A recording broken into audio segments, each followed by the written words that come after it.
اسمي بول لينش وهذه حياتي.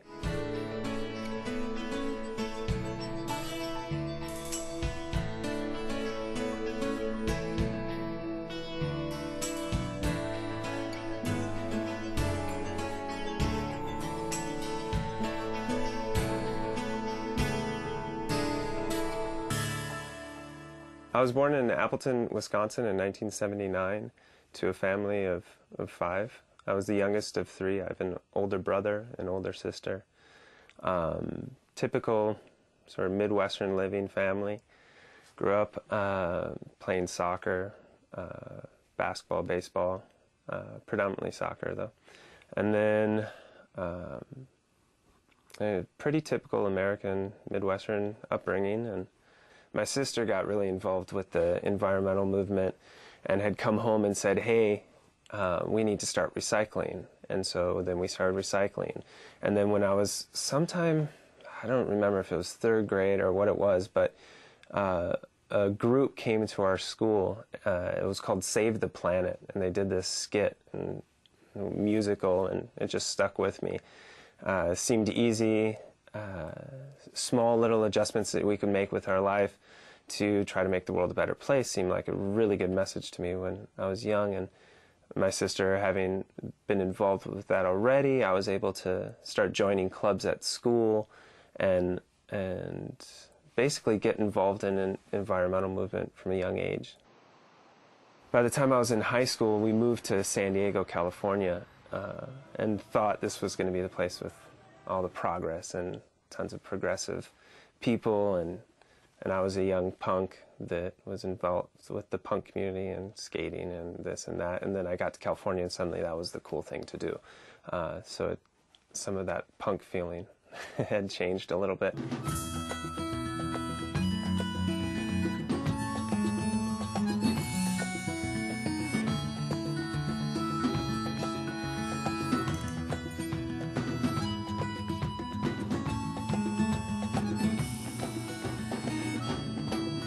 Then I would say the big change of social advocacy and social justice issues really hit when I started coming to university at University of California, Santa Barbara.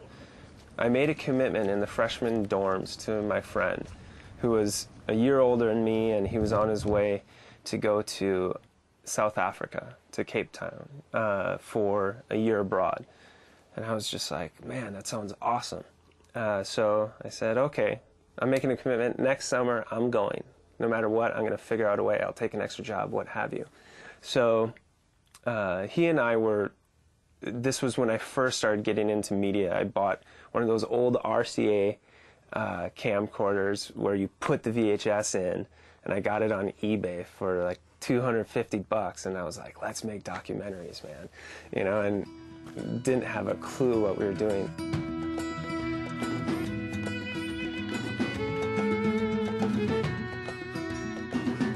In between my sophomore and junior year in college, I basically took my finals early and then headed off to South Africa for what was going to be about 3.5 months.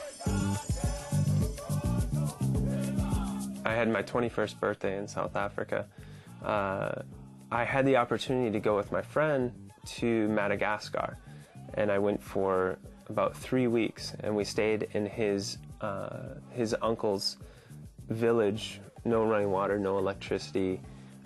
We were able to stay there for an extended period of time, and it was the first insight into sort of foreign culture, or whatever you want to call it, but just a different way of life. And over the course of that summer, I was able to travel throughout South Africa with my friends and really see for the first time the discrepancies with my life, and see that the way I was living wasn't matching the way I wanted to be living, and ironically going somewhere to the other side of the planet was giving me perspective on my life at home. So it was an indication that what I was studying in school was pertinent to my life, and it finally started to hit home. And I got home and wanted to leave. I didn't want to stay here. I had pretty heavy culture shock coming back to the States, more than going there. Maybe it was the excitement, maybe it was because things hadn't quite digested, but what was apparent was the fact that the way I was living my life needed to change. And I already felt that I was sort of progressive, socially conscious. But while I was there and coming back, I almost dropped out of school. And I was trying to figure out what this training of school and university was really going to get me, and I didn't see it. I didn't see the connection. I wanted to just drop out of school and go back and try to help. Typical bleeding heart first time, don't know what's going on. So when I first got back from South Africa, I almost flunked out of school. I got F's and D's and all the kind of things that I had never received before, and that was during the process of trying to ascertain whether this was really my path. And luckily I met a professor who sort of took me under his wing and said, look, you have talent, all this kind of stuff. You're just misguided right now, and I understand why, but you need to find a way to get through it, because if you really want to follow this path towards helping other people long term, you are going to need certain credentials here in the United States so that you can have not only credibility, but also you need to be able to feed yourself in our society, as well as be able to find a way to help people in a more globalized world. And so I was also broke at the time, so he hired me as a landscaper and then later a carpenter. And then through a lot of his tutelage, he was the head of the department as well that I was majoring in. So that proved very beneficial for me to see light at the end of the tunnel. Okay, it's just 2 years, and then I can go and do, I guess, my thing. I can go and find a way to help people. And so when I was in Madagascar and South Africa, I started really getting interested predominantly in the justice and transformation from apartheid South Africa, and how you had a relatively peaceful reconciliation and transfer of authority. Of course, there's numerous problems with what happened in South Africa still today, but it was a way in which it gave me something tangible to focus on.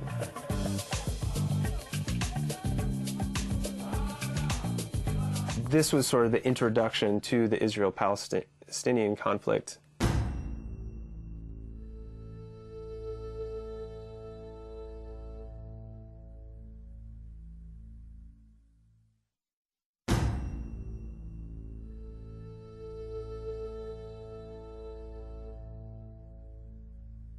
So how the interest in Israel and Palestine started was actually in South Africa. We were studying a lot of water issues, what we call riparian rights.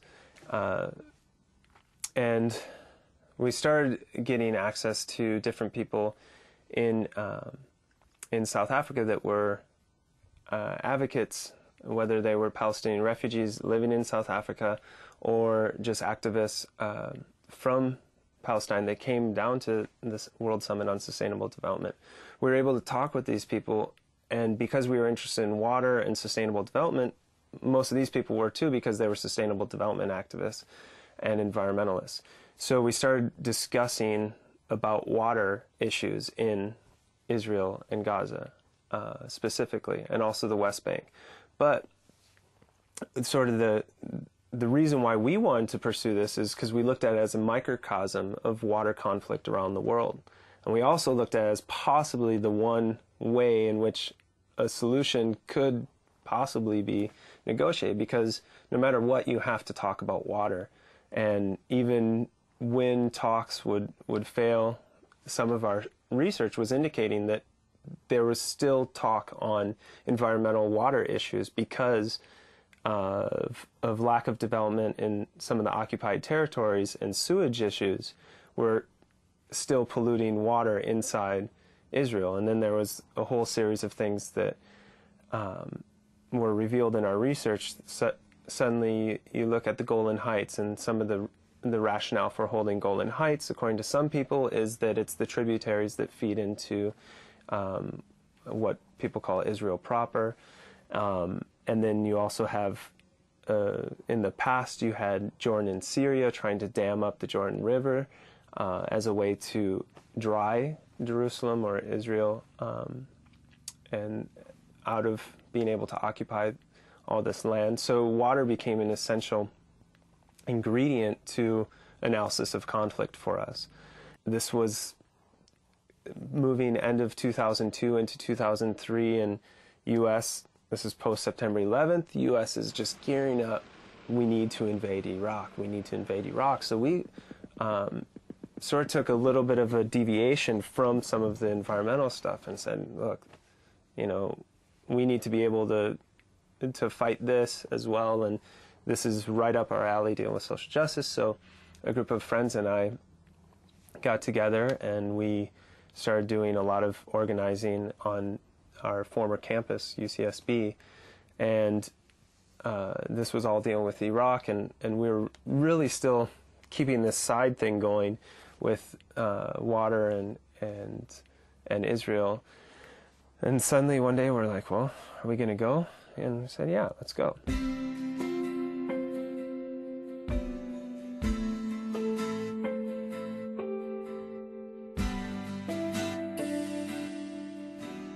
So we arrive in Tel Aviv, and we're going to stay there for a day or two, try to get to Jerusalem.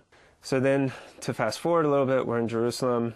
We meet a friend who had just come from Gaza and gave us a few pointers and gave us this one name that we wrote down wrong, or when we finally went to Al-Quds Hospital in Gaza, we had his name wrong, and after about 2 hours we finally found the guy. And but it was, everyone thought it would be really really difficult to get into Gaza, but it was really, it was like going to an airport. You go through the metal detector, you slide your bags through, and suddenly you're on the other side, but then you have to walk across no man's land. A funny story happened at the border is that there's all these lines and gates and everything, and you go through, and so we're like, we need to go that way because that obviously is like the checkpoint. So we walk through, all these Palestinians are looking at us like, what are these guys doing here? We have our big backpacks and everything, and we go. And we get up to the front, and they're like, no, foreigners have to go the other way. We were waiting in the same line that all the workers from Palestine wait when they come into Israel for the day to work or for the week. And so we were waiting in that same line, and now we understand why they were laughing at us. But then we ended up going around the other way and then getting sort of the relatively nice treatment.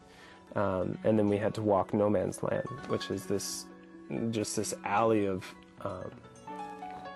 huge cement pylons for about a quarter of a mile with all these little sniper holes with little sniper rifles coming out of them. And I mean, definitely that was the first level of high intimidation that we had really experienced.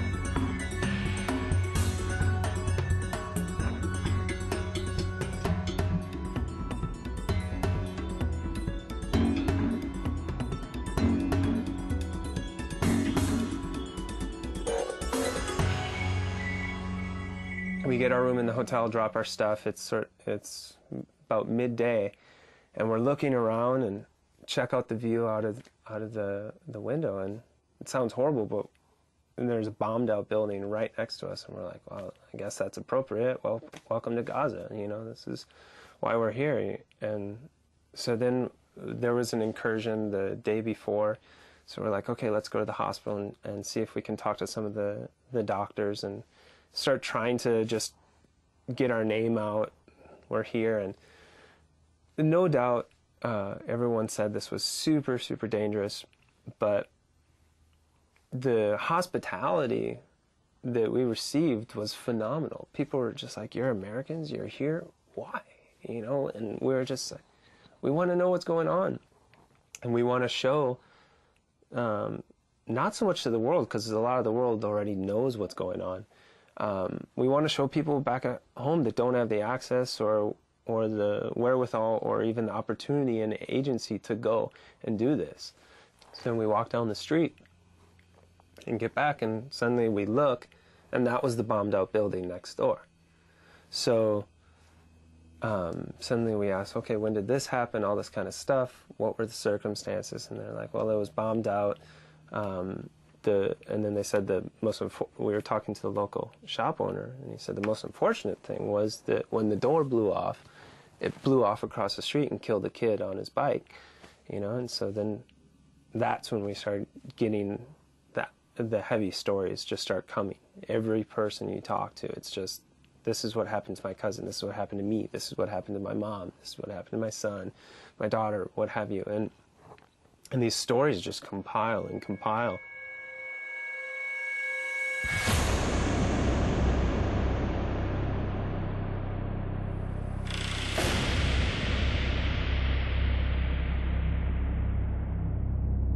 It was an eye-opening experience to see what people were living through on a day-in, day-out basis. The checkpoints, not being able to leave. I remember some of the interviews, and people would be like, I just want to go out somewhere where there's no people and I can just see a view. I just want to see a view with no people around. I just want open landscape. It's just it's a 40-kilometer prison at this point. And we were able to sort of get a really in-depth tour.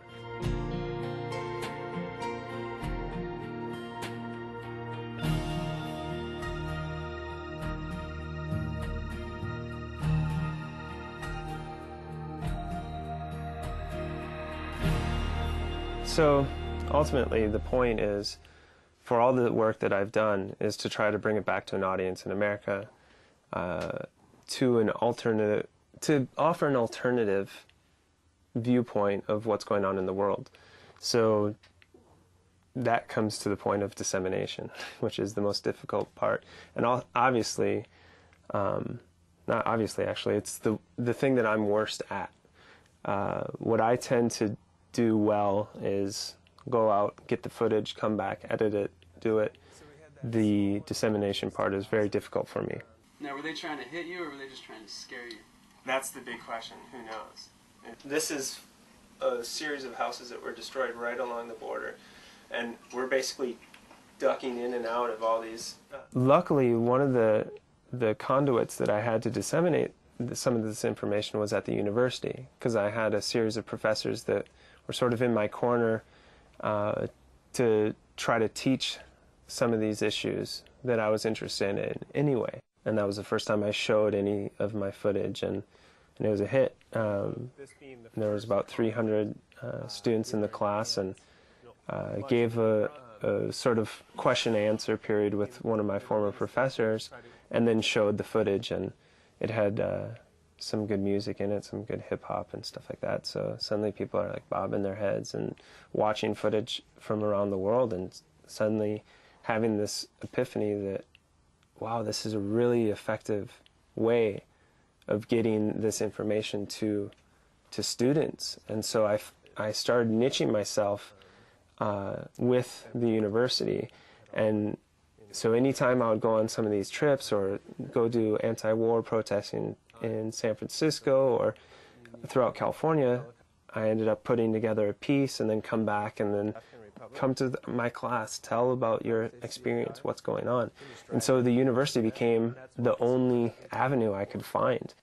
Media offered a different strategy for me, because not many people my age or just in general were trying to hit that audience of going and into maybe dangerous places or going into more in depth into some of these issues.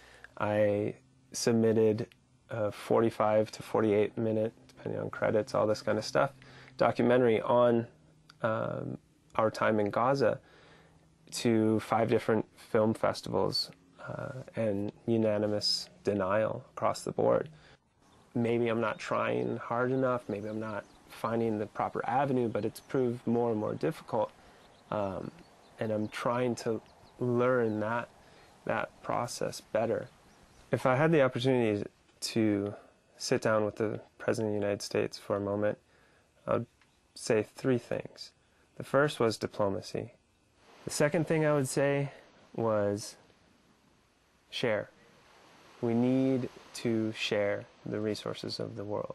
We need to find a way to live with one another.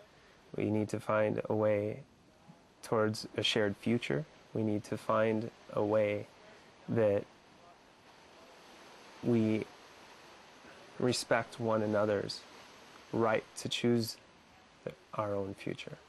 And the third thing I would say was to open up this idea of nationalism and get beyond traditional borders. I mean, it's pretty simple. Take the same lessons you learned at the playground as a kid and apply that on a larger level. Be nice, share, and don't hit.